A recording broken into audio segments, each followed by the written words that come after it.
want to thank the Quincy Public Library and QATV for allowing me to do my injury prevention work. I'm the injury prevention coordinator for Tufts Medical Center in Boston, a level 1 trauma center. And a big part of my role is to do outreach, focusing on the safety and injury prevention for the elderly population. So through this program, I'm able to partner up with the library, also QATV, to really get the word out on how to age strong. So the purpose of this program is to enrich and empower the lives of elder people, the older adults, so that they can be informed and make educated choices for themselves. And did you know elder abuse is pretty common in the United States? In fact, I was reading a Forbes magazine article and said 1 in 10 Americans age 60 and up have experienced elder abuse. And one of the most common ones is financial elder abuse. And today we have Marianne Blatsos from Thrive FinCare Solutions to talk about and to share valuable information on the topic of elder financial abuse. Marianne, welcome. Thank you so much. I am so happy to make this presentation because, like Debbie just said, elder financial abuse is more rampant in the United States than people even know. So to start off, I want to define elder financial abuse as defined in the Federal Elder Justice Act that was enacted in 2010. It defines financial exploitation of the elderly as the fraudulent or otherwise illegal, unauthorized, or improper act that uses the resources of an elder for monetary or personal benefit, profit, or gain, or that results in depriving an elder of their rightful access to or use of benefits, resources, belongings, or assets. So that when people think of elder financial abuse, I think they think of it in terms of money. It's not always just money. It goes to homes, it goes to automobiles, it goes to anything that an elder could possibly own. So that is the definition. And then there's some interesting statistics about elders in the United States. People over 50 years old control 70% of the wealth in the United States. 90% of elder financial abuse is done by a family member, typically adult children and grandchildren. And then the other forms of elder abuse are usually caregivers of some sort, whether it's an in-home caregiver or it could even be an attorney or a financial advisor.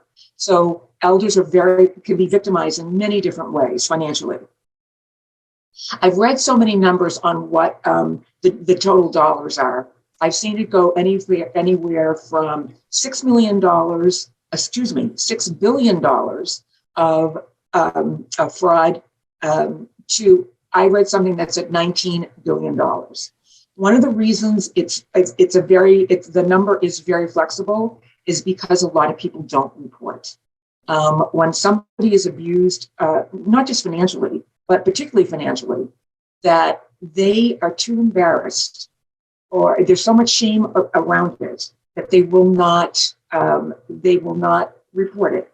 Also, if it's a family member, they don't want to report a family member. I've seen it in my business, and I've seen it in my prior professional life, where families tend to steal from each other at a much greater rate than people ever realize. And so, if it's an elder, it's particularly easy. So that's why they don't report. As the baby boom generation keeps getting older and there's more cognitive decline, the rate of elder financial abuse is going to increase. And nobody really knows how bad it's going to be, but everybody knows it's going to be bad because it already is bad. The other thing, again, I just talked about, it's underreported because of shame and family involvement. And one statistic I read to me was kind of shocking, that victims of elder financial abuse die at a greater rate than other forms of elder abuse. Mm. Because of the shame, they tend to die much earlier. Wow. So those are some sort of shocking statistics about elder financial abuse. Marianne, before you move on, because I know you're going to be covering a lot, that's just a lot of heavy stuff too that you just shared with us. Family members, the people that you love, and the person being the elderly person, I'm sure that particular person invested so much of their life taking care of their children, maybe grandchildren. I mean, now the elderly population are parenting grandchildren, right? It's just the reality. That's so much. That's very heavy and underreporting. I could really see that because of the shame, and families, they have their own secrets, right? We want to protect the name. We don't want to embarrass anybody, or we just don't want to call the police on somebody that we love, our blood, right?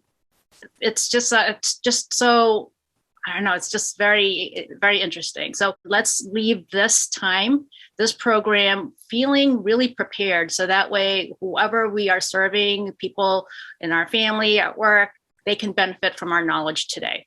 So I'm sorry to interrupt, but I'm going to keep doing that because I have a lot of questions for you. Well, the one point I want to make to what you just said is you talked about how elders are not caring for their grandchildren. Because the rise of drug addiction, the grandchildren are stealing from their parents to buy drugs, the grandparents to buy drugs. So you talk about now there's another generation that is stealing from elders. So it is rampant, and then you said it's very heavy. This is very intense stuff.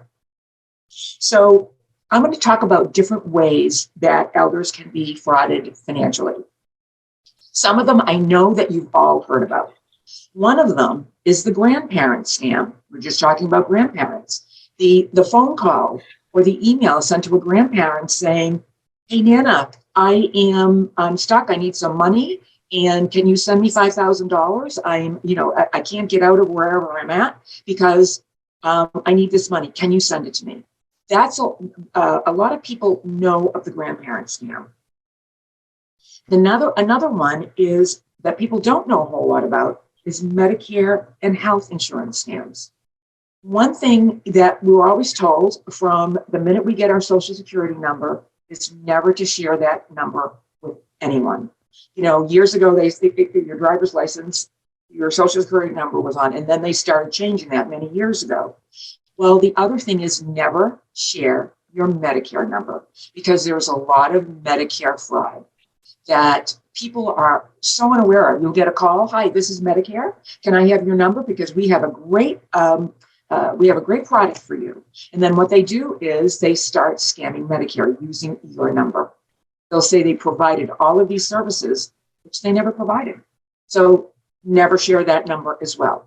Never share checking account numbers. Never share credit card numbers. A lot of that is common sense, but if you're older and you don't really know about this, then you might be inclined to share this information.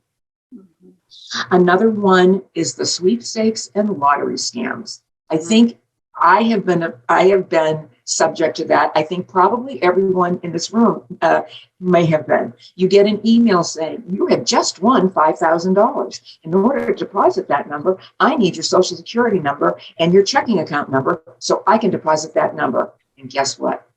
You don't get anything, but they take a lot. So there's a whole 60 minutes about all these people in Lagos in Africa who this is what they do. They scam people all over the world, and a lot of people fall victim, not just elders. The other one is robocalls. A lot of people don't know. They get a call, "Hi, I'd like to sell you such and such," and most of us know not to pick up the numbers or hang up when we get a robocall.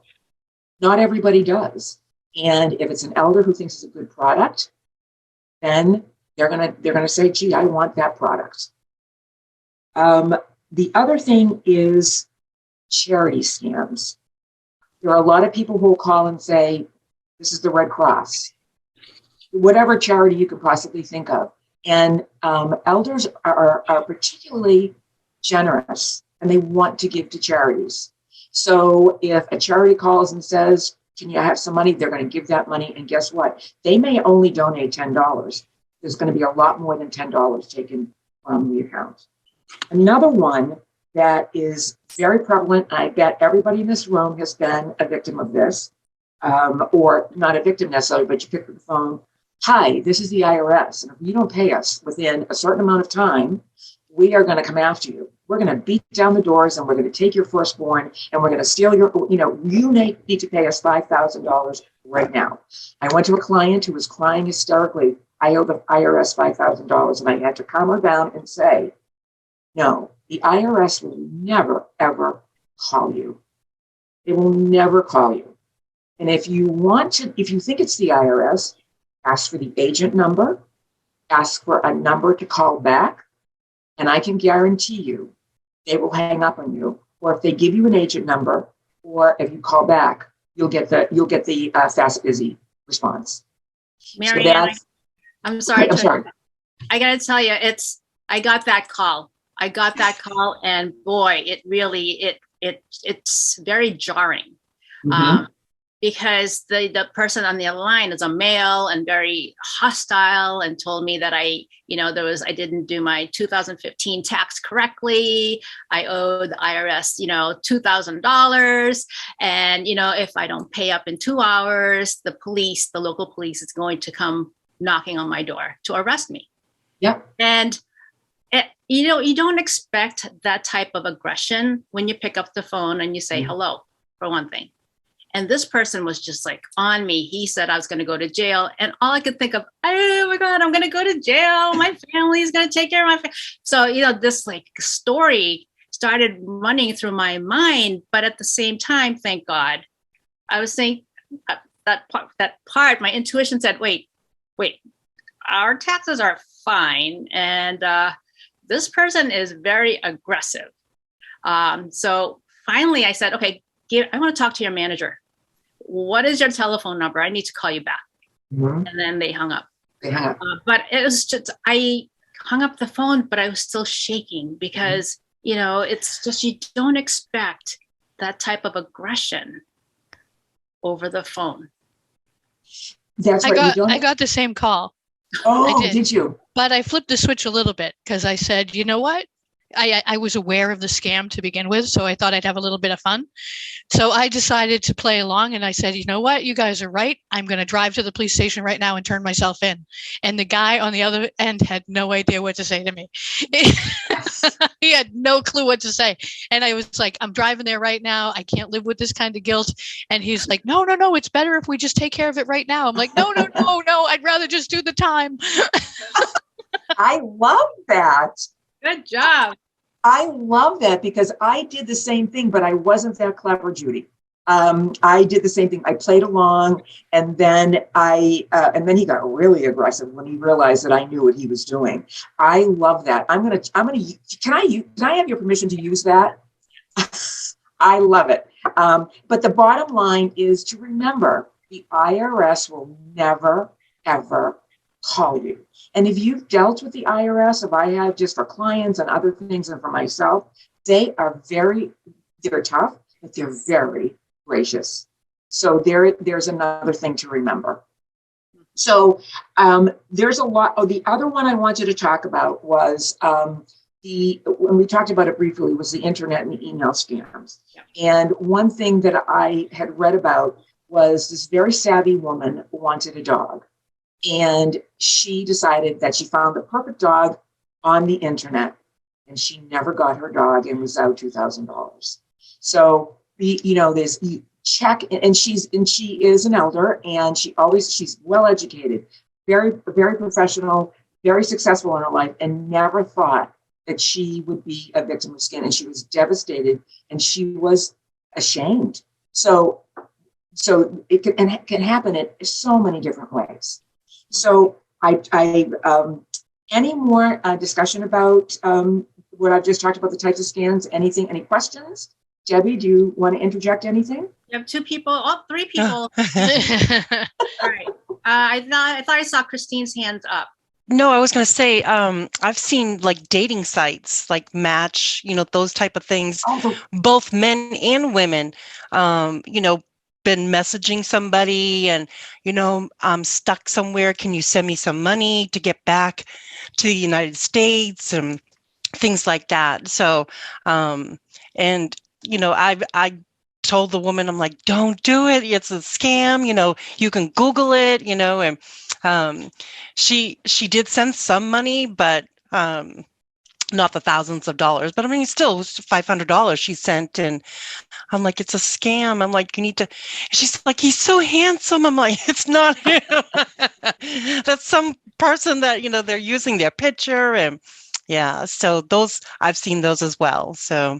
Oh, thank you. thank you for saying that, because I have romance scams right here and I went right by it. So thank you for doing that, because every so often you see a Dr. Phil that he has somebody's with their mother or their father who sent thousands of dollars. Yeah. And they just want them to stop. And the person, it's always the same.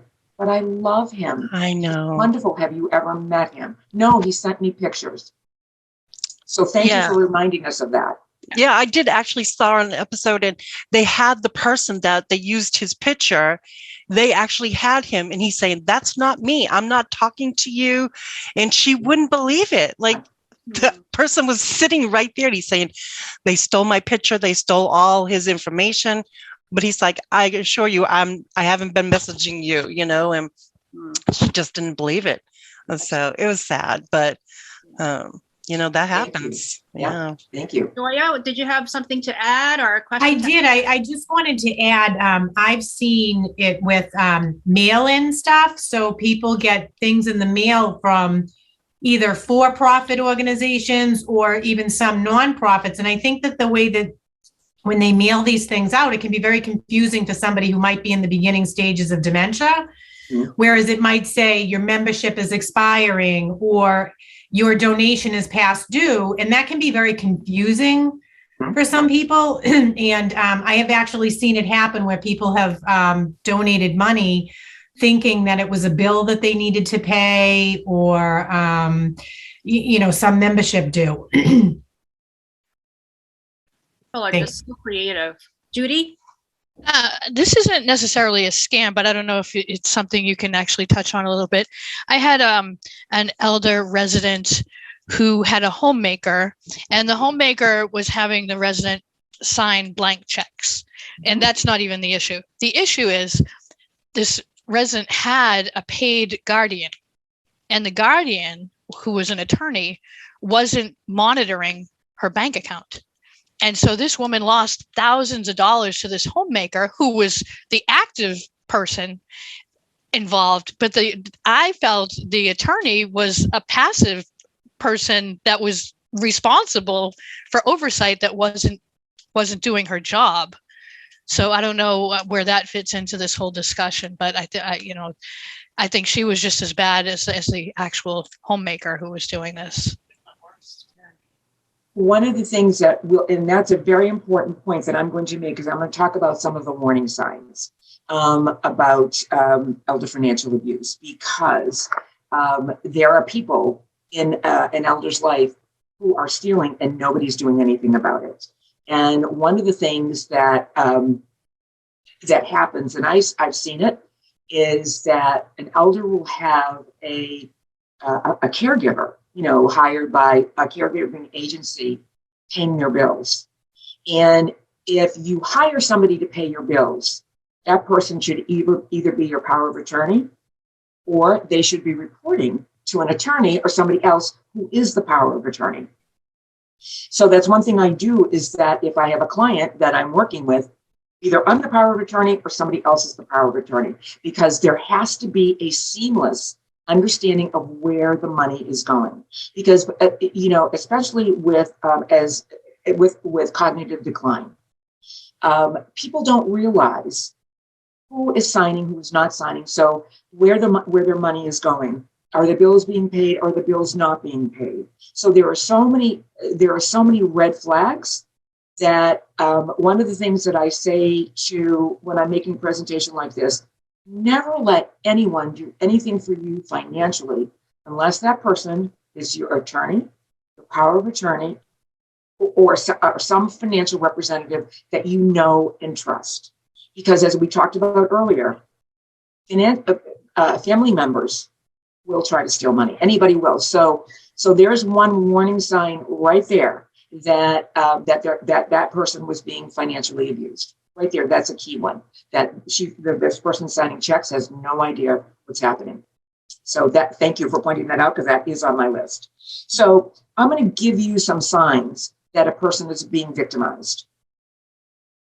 And we're going to start with the first one: large, frequent, or unexplained bank withdrawals of funds transfers. Because what happens is the elder may be giving other people access to their funds, and so they're setting up a transfer to their account, to other accounts. So if somebody is looking at their financial statements or their bank statements, and they see these, $1,000 constantly, and nobody knows where it's going. So in my prior life as an auditor, we always looked for even numbers. So if we saw consistently $500, $1,000, $2,000, those were often, or checks made out to cash, those were often signs of fraud. A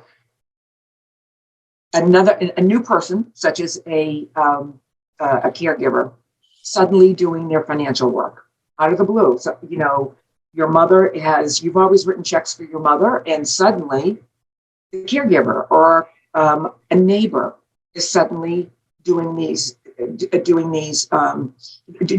paying bills and signing checks. Red flag, a major red flag. Another one is notice that, they've always been with one bank, and suddenly the elder is with another bank.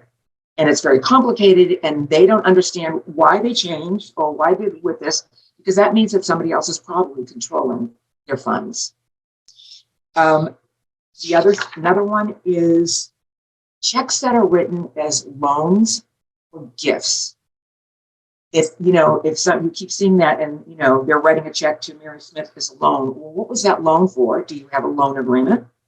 As individuals, sometimes we may do a loan with a family member. I've done it, and when I do it, I do a loan agreement. I was a former banker in another life, so we do a signed loan agreement.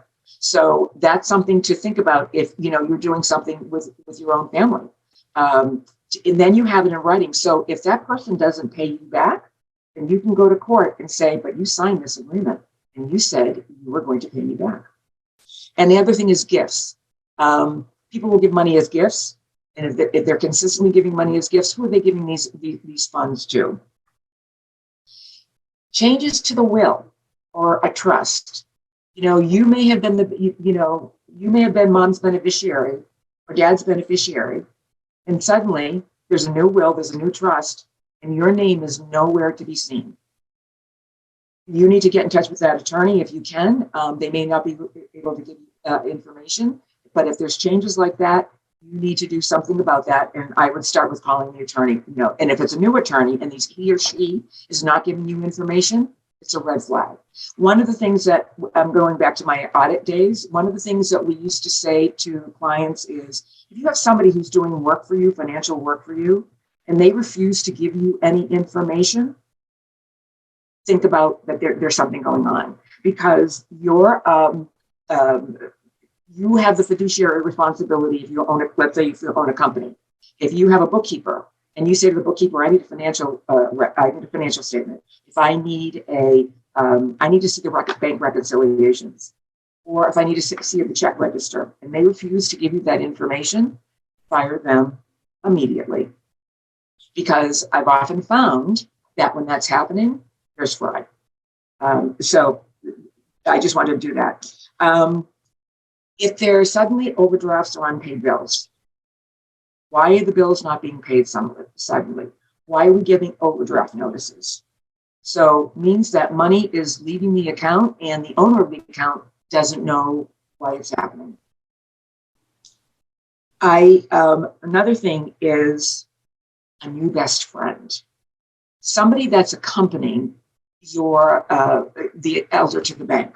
Suddenly, Debbie was always taking Mrs. Jones to the bank. And suddenly, I'm taking Mrs. Jones to the bank. Debbie was doing it for 10 years. I'm now doing it all of a sudden. Why am I doing that? And where is those funds going?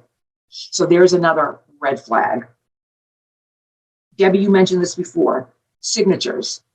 Who's signing the checks? There are times that somebody may be signing the check, Mary Jones, but it's not Mary Jones' handwriting. Who's recognizing that? Who's looking at the canceled checks? Banks are not always giving you canceled checks anymore because there's so much online that you have to go look things up. And if you see, it's always a certain way, and suddenly the checks are being signed with a different signature, that's another red flag. Loss of property, signing over an automobile, signing over a home. It's happened where people have signed over their homes it can be to an attorney who's doing a trust. Just because you think it's an attorney and they have a legal degree doesn't mean that they are reputable. We often hear about financial people. Every so often you see, I think it's William Galvin. He has a person that there's an ad. There's a person who has lost. There was one for $300,000 in retirement savings that was lost to a financial advisor. That person was caught, and that woman receives her money back. That doesn't always happen. So you have to know everybody that's providing you services. Just because they say they're so-and-so and they have a bunch of letters behind their names doesn't necessarily mean that they are reputable and they won't steal from you. Sudden closing of accounts, particularly if they have a CD and they had a large CD and it's not due to come to expire until 3 years from now. You close it now, you have to pay all kinds of fees. Suddenly, those CDs are closed. Or certain kinds of savings accounts that require, they have time limits. They're closed before the time limits. There's another indication right there that somebody is being fraud. One of the things that happens, we talked about the shame, is that when you start asking mom or dad or an elderly sister or whomever about these, suddenly these things are happening. Like the check is going out to Marianne Blatzos for $5,000. Well, who's Marianne Blatzos?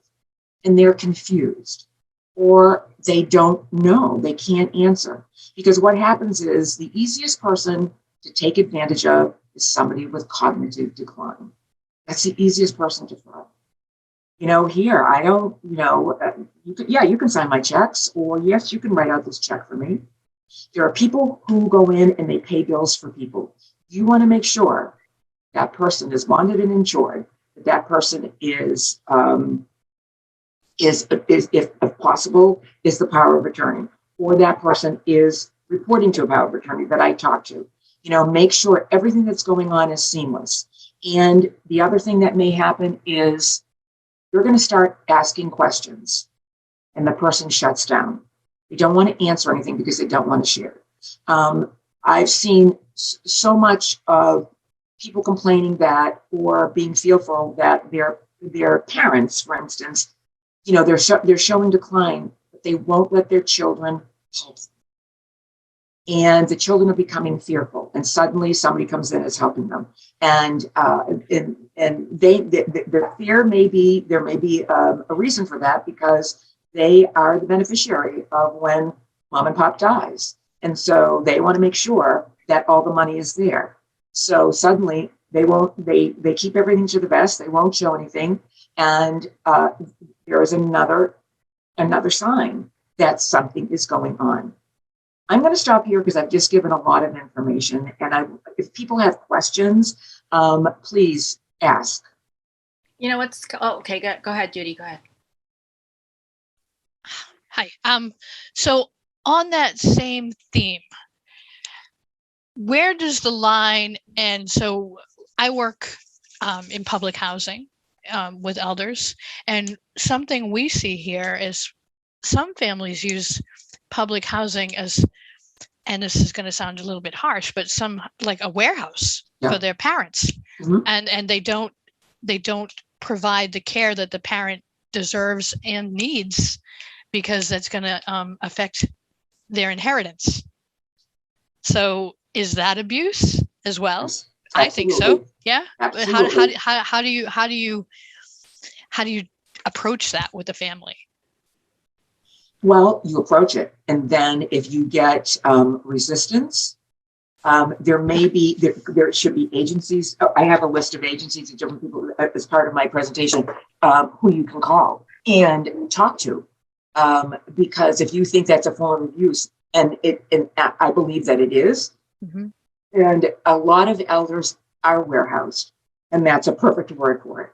A lot of elders are warehoused, and so they're left to the care of an understaffed facility, because and the family is just ignoring these people. And so there comes a time when if they're suffering from more cognitive decline, or their health is in decline and nothing is being done, then you have to call the family. And then if family doesn't do anything, cities and states have, as directed by the federal government, by the act, by the elder, the Federal Justice Act, that states have requirements now. And so if you can call, there should be a hotline in Massachusetts that you can call, you can report. So you can do that. Yes, Judy, I believe, I agree with you. And that family should be spoken to. If nothing happens, then they should be reported. Yeah. Safety first. I mean, if it's becoming a fall risk issue, and also an issue where the resident themselves, the victim, or maybe the questionable victim, doesn't seem right. Just we need to follow our gut instinct too. I mean, as professionals or family members, if we are to go and visit our family members or visit our clients, and if something doesn't seem right, then we need to follow through, because something probably is not right. So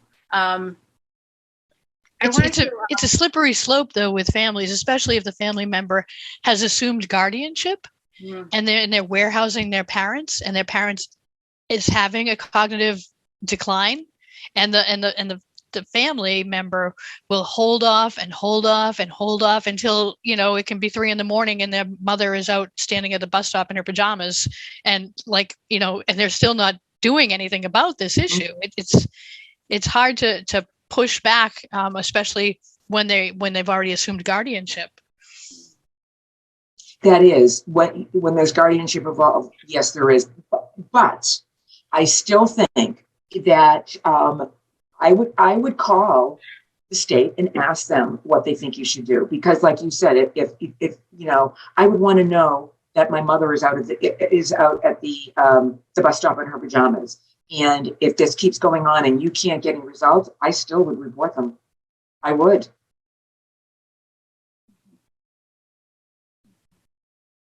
Very good question. Anybody else have any questions or comments?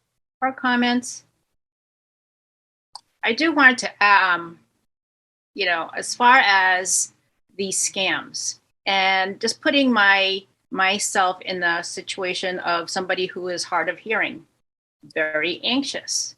They may not have cognitive decline, but they're very, very anxious. So they pick up the phone and they just hear Medicare, so they would probably just assume, okay, Medicare is on the phone for me. They need information. They're not hearing the full sentence, or they're not able to process intuitively that this phone call may be a scam. So they will readily probably give these sensitive information, their Medicare number or Social Security number, to these people. So, those are just like some elements that could maybe contribute to financial elder abuse. And, I was also reading, I love the Marvel heroes, how Stan Lee, a very successful, intelligent man, also was a victim of financial elder abuse. So it can happen to anybody. Mhm. Successful people, intelligent people. You mentioned somebody who was really intelligent, but got caught in that scam. Mhm. So it can really happen to anybody. So the more we are aware of what's out there, the latest scams, the more it's going to empower us to make, really educated decisions or actions, right? I absolutely agree. And one of the reasons why I love doing this is because there are so many people being scammed. And so part of it is education. I'm an elder. I've been almost caught in a couple of things. Luckily, I thought quickly enough, it's like, no, this shouldn't happen. It can happen, like you said, it can happen to anybody. It doesn't just mean somebody with cognitive decline or whatever. It can be anybody. So I think education is key. And maybe we have in assisted living facilities, there's big placards. You know, if somebody calls you and asks you these questions, hang up. Or maybe there's got to be more and more education. That's, I personally, that's what I think. And, we have to start educating everybody, not just seniors. We have to educate everybody because scamming is becoming such a big issue, not just here, everywhere. So it's something that we all need to, maybe, when you're in high school, you take a course, but technology changes so quickly that, presentations that I made 2 years ago, there's new information now. I constantly look up new scams, the newest elder scams, the newest financial, so I constantly see that. So, the other thing I want to say, and I think I've talked to this a long time, I've talked about it more than once, is that the amount of shame that someone feels when they've been abused financially. So if you are, not just a parent, if there's somebody in one of your facilities and suddenly you start asking questions, they won't look you in the eye and they won't talk to you, or they say, I don't know. That is a huge red flag because the shame is very debilitating and can cause their death, more so than if their children didn't call them for 3 weeks and were doing other things to abuse them. So that's the one thing. So watch, if you're good at reading people, make sure you really read the person you're concerned about. Try to read them and be as gentle as possible because you don't want to shame them further. They've already been scammed. They don't want to be reprimanded or is spoken to condescendingly because they know that they have done something and they're just so ashamed of it. So that's the one thing of advice I can give is just be very, very gentle. I'm sure some adult children, when they find out that mom's given away $1,000 and that's $1,000 less in their inheritance, are probably, angry. But that's not the way to treat their parent. I just wanted to put that out there. So I have more. If we have any questions or. I mean, I can imagine how powerless Yes. some elderly people can be, especially if they live with a loved one and that loved one is supposed to be taking care of them, but is creating these instances where they're abusing their mother or grandmother or grandfather financially. How powerless that individual can be, the victim, because maybe there's a threat that's happening.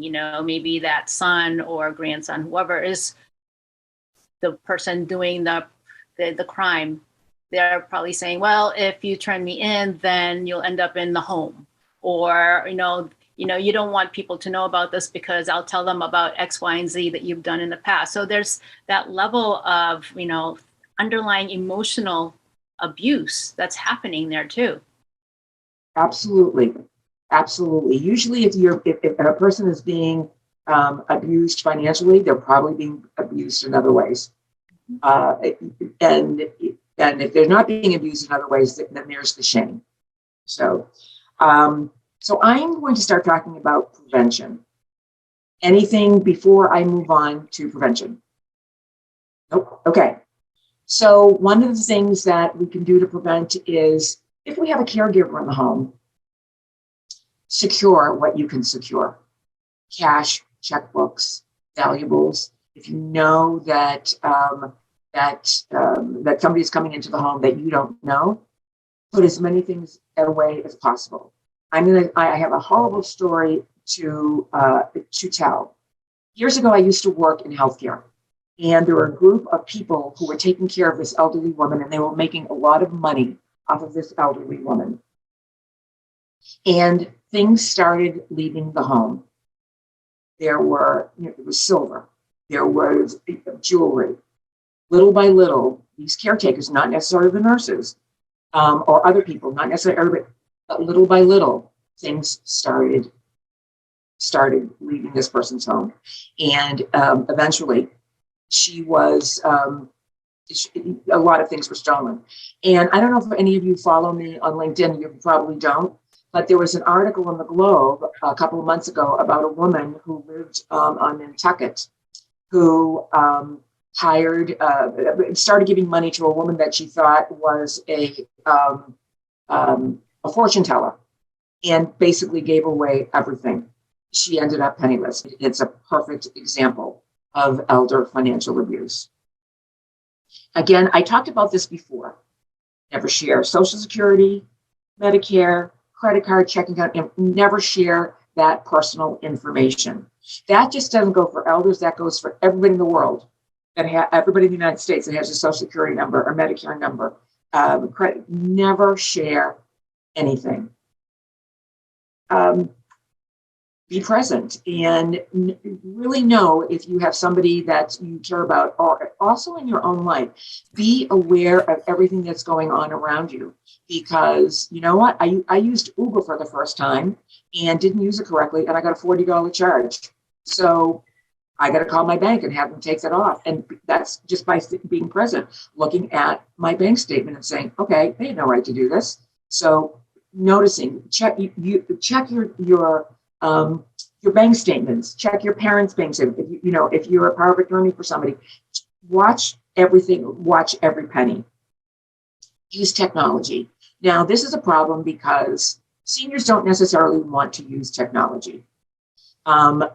Sometimes I'll say to a client, can we pay your bills online? Nope. Can we do this? No. I get no. Can we sign up for an online account access? No. Can we No. So what's happening is people who are, maybe 70s and 80s, don't necessarily feel comfortable with technology. They want to sign every check. And believe it or not, technology is sometimes safer.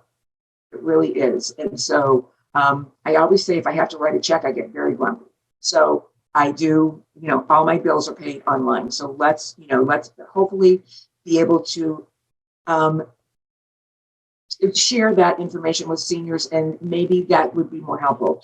Is, one of the things that happens a lot is one of the signs, and I didn't think of this because it's happened with other people, is that people that are in assisted living facilities, suddenly they're not writing a check.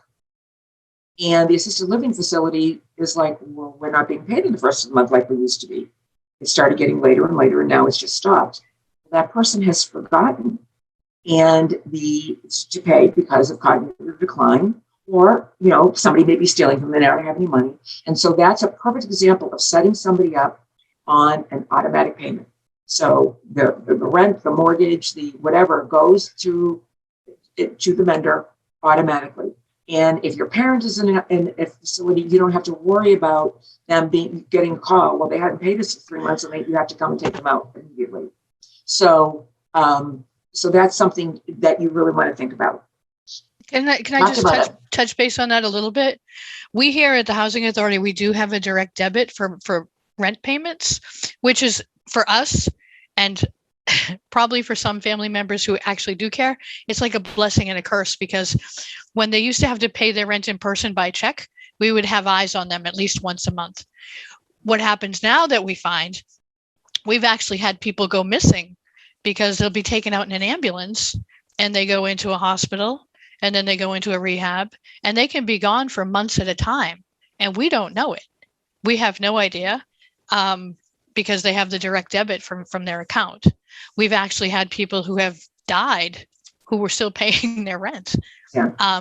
So that's kind of like a double-edged sword. So if there is no family member involved overseeing this and the elder doesn't have any support system, it can be a problem with the direct debit stuff. Yes, and that's right, and just in every kind of way. The question I have for you: so wherever your clients are, nobody's checking in on them every day. No, we're public housing, so everybody's public housing. Okay. Yep, independent. We have 941 senior units, so which comes out to about 1,200 people, and we try to get out into the buildings as often as we can, even during the pandemic, because we get more information being on site rather than in our office, just by gossip mostly. We haven't seen Shirley in 3 weeks. Does anybody know what happened to Shirley? And so then we can follow up that way. But other than that, we really have no idea where people are that have direct debit. Okay, understood. And we talked about the warning signs. The red flags are really important to keep that.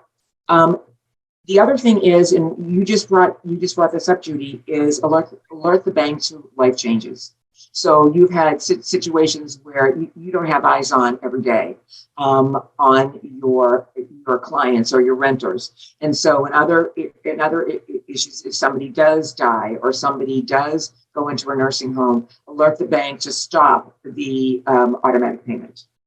Or if a family member is taking care, they need to, whoever the power of attorney is. So if there's somebody else in charge of that, then somebody needs to alert the bank that there have been changes in the person's life. And not only that, but there have been changes in that maybe there is cognitive decline or there's some kind of a health issue. So if somebody is coming in, make sure that person is a power of attorney.